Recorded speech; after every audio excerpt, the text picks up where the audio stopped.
Pierre-Édouard Stérin, milliardaire d'extrême droite, nous explique qu'il faut faire des bébés blancs, que c'est une priorité, qu'il faut évangéliser. Donc il y a une vibe un petit peu Thaïs Descuffon, hein. On se rappelle qu'elle vous avait expliqué qu'il fallait moins de bébés noirs, plus de bébés blancs. On est dans ce truc-là, sauf que lui, par rapport à Thaïs, il a les moyens de mettre en œuvre un plan machiavélique.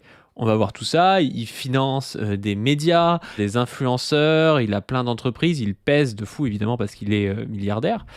Et donc on va à la fois voir son parcours et ses déclarations récentes et les analyser avec Zoé. Zoé, comment est-ce que ça va?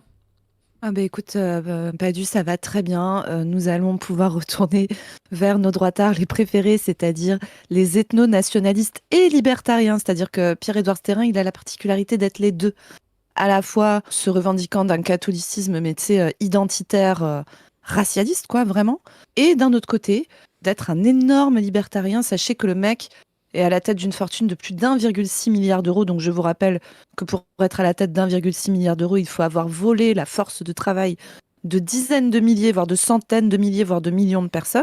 Et donc, ce pauvre Pierre-Édouard Stérin, il se définit comme réfugié fiscal en Belgique, parce que lui, il est pour que les gens fassent des bébés blancs, mais par contre, il n'est pas pour qu'il y ait un service public de santé pour pouvoir correctement accueillir les femmes enceintes, les faire accoucher dans de bonnes conditions, bien s'occuper des bébés. Il n'est pas pour un service public de l'éducation.